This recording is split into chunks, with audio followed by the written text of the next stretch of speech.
Dr. Robinson, this is Latoya, and I want to talk to you briefly about indecency and obscenity.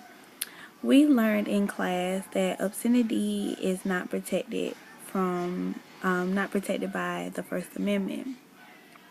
We learned that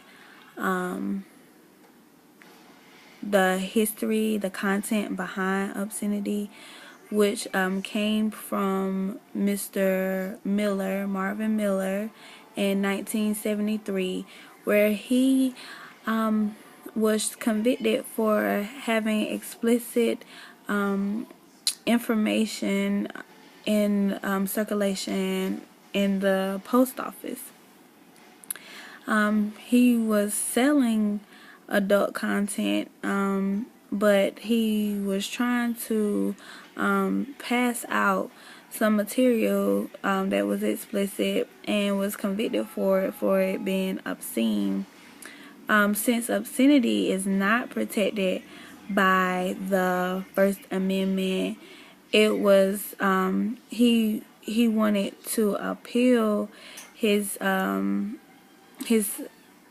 conviction, but out of that case, the Miller test was created, and it was basically a guideline for the Supreme Court stating that if your material is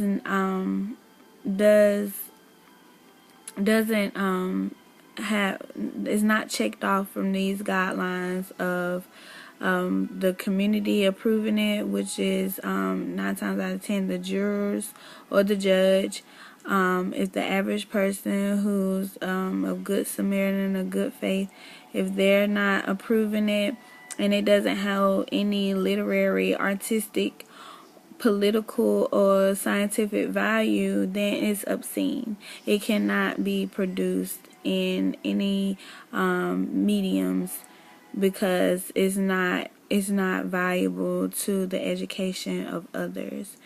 Pornography is considered to be obscene. Explicit sexual content is considered to be obscene as well.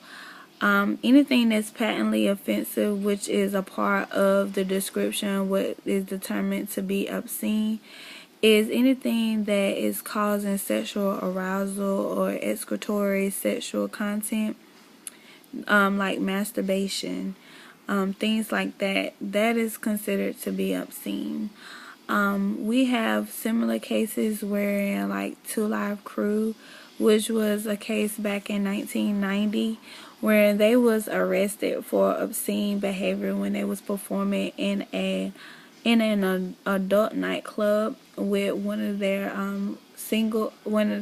famous hits, Nasty, often the Nasty As They Wanna Be album, and it was considered to be obscene, but even though they was in an adult nightclub wherein only adults were there, and they were countless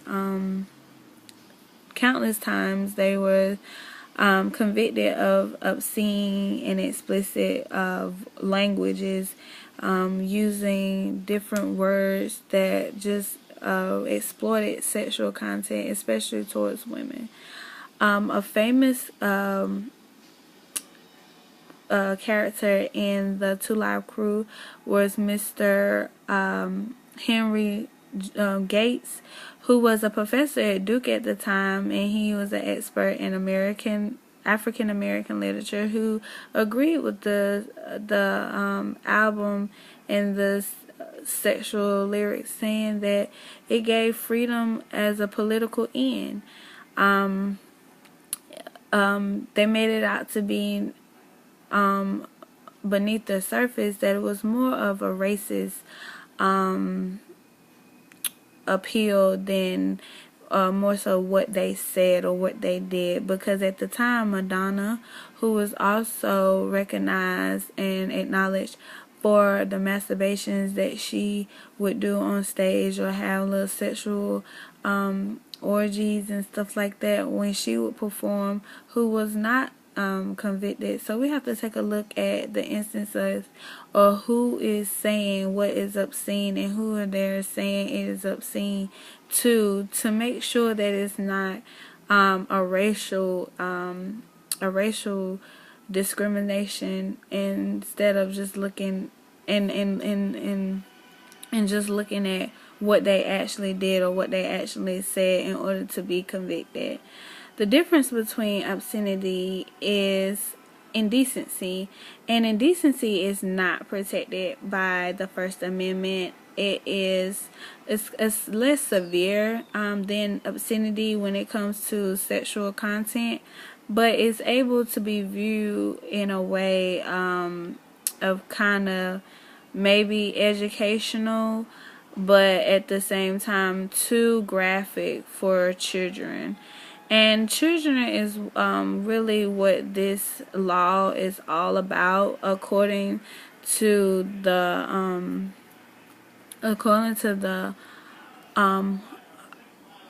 laws that came before obscenity and Roth test, which is another guideline that the Supreme Court came up with to describe the nature of what is constituted as obscenity. And so in the Harkland, they were basically wanting to protect the minds of the youth. So in that aspect, I believe that this whole obscenity versus indecency is the protection or the hedge around the youth in our society. The government wants to protect the minds and not immoralize our youth. And so they came up with these laws to protect and refrain from these producers and these sitcoms and music artists to put a certain type of censorship on the music and on the information that is being put out there in at a certain point in time. Government has a lot to do with when things are being produced, what they are saying, especially if it's live, and if those regulations are not being looked at and not being followed, fines and jail time are the consequences. Indecency, like I mentioned, is protected by the First Amendment, but you have some type of regulation that the FCC, which stands for the Federal Communication Commissions, they have a type of censor and a type of guideline that is supposed to kind of suppress certain types of information from being exploited out to kids, wherein their minds become susceptible for any kind of behavior or any kind of knowledge that's not educational for them to learn and grow in a positive path, if you will. What came out of the Indecency Act or law was the Pacifica versus, or the FCC versus Pacifica.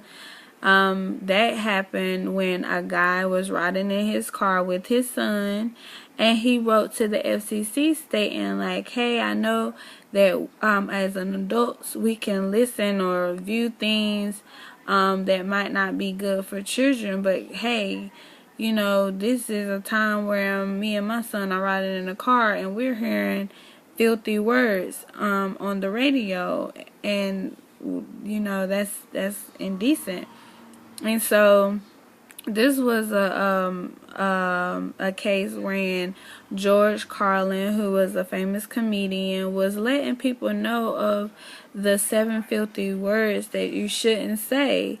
And even though his message was clearly explaining, like, yo, you know, this is not cool, you can't say these types of words, they are very disrespectful, they're very demoralizing. He said it at a time wherein kids was hearing it, and it didn't give off a good message even to parents, even though it was educational. So the difference again of indecency and obscenity is the actual law content, whether it's protected by the government or not with the First Amendment, and obscenity is not. Indecency is, however, it's a time and a place that you can say things, and the safe harbor came out of that time and that place when broadcasters can produce or show their audience certain content that is not good for kids. And if you have any questions, just ask. Thank you. I hope you like my video. Bye-bye.